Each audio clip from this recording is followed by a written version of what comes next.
भारत में साड़ी सिर्फ एक कपड़ा नहीं है, उसका भावनात्मक मूल्य है। पीढ़ी दर पीढ़ी, माँ से बेटी तक।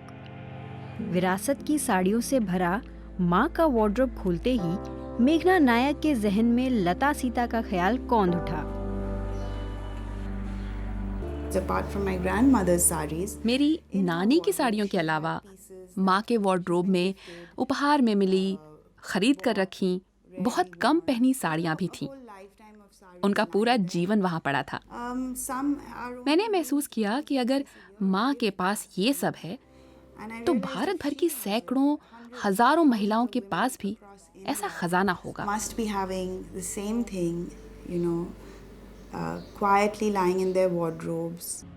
पुरानी साड़ियों को दर्जी की सिली मॉडर्न पोशाकों में ढाल देने वाला एक एथिकल फैशन ब्रांड है लता सीता।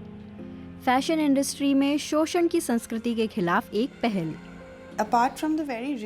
लंबे चौड़े पुराने कपड़े को बचाने और कचरे के ठिकानों में कई किलो कचरा जाने से रोकने के अलावा लता सीता के जरिए मैं अपने क्लाइंट से संवाद भी बनाती हूँ। कई ग्राहकों की पर्यावरण और टिकाऊपन में दिलचस्पी होती ही नहीं, अच्छा दिखना चाहते हैं, इसलिए बड़ी संख्या में यहाँ आते हैं। Hi Sam. I know. Good to see you. I like what you're wearing. For me, it's a. मेरे लिए ये स्मृति, इतिहास, फैशन, पहचान, कला और सामाजिक मानव विज्ञान के संगम जैसा है। सनक भरे उपभोक्तावाद से लोगों का ध्यान हटाने का ये खास मौका मुझे मिला है। Gently distract people from the mindless consumerism. This is very good, very close to my heart. It's very special, This is from my first ever earning. When I started working, it's from then. ग्राहक मेघना के साथ घंटों बिताते हैं, अपनी पसंद का डिज़ाइन चुनने में उसकी मदद करते हैं। हर नई पोशाक उनकी लाई पुरानी साड़ियों से बनती है या मेघना की जमा की हुई साड़ियों से।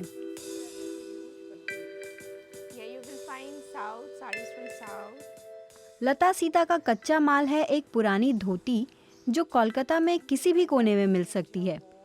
कहीं किसी अलमारी में पड़ा साड़ियों का पुराना स्टॉक देखने के लिए मेघना को फोन आ जाते हैं या ऑनलाइन बुलावा। बिजनेस की शुरुआत में मेघना के सामने लोकल दर्जियों को राजी करने की बड़ी चुनौती थी। वे पुराने कपड़ों की सिलाई के लिए साफ मना कर देते थे। पहले नए कपड़ों की सिलाई का काम था।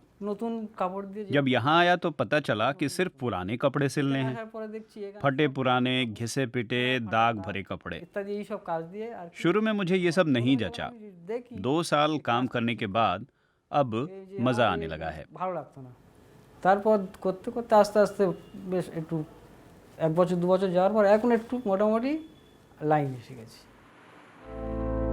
लता सीता के हेड टेलर असीदुल सांपुई आज इस मिशन का हिस्सा हैं और उसके कायल।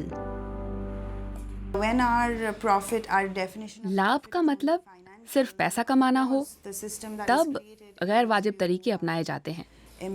कारीगरों को कम पगार, पर्यावरण के लिए नुकसानदेह काम, सिर्फ पैसे बचाने के लिए और अपने शेयर धारकों को ज्यादा से ज्यादा लाभ पहुंचाने के लिए, जिसके लिए जाहिर है आप कानूनन बाध्य हैं।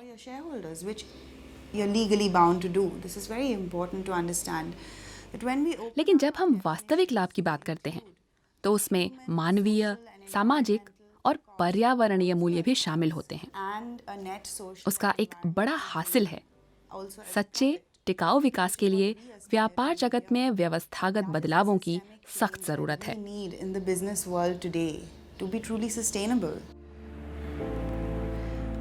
गैर सस्टेनेबल ढंग से बनी पोशाकों के मुकाबले लता सीता की एक पोशाक आज 25 से 200 यूरो में बिक रही है।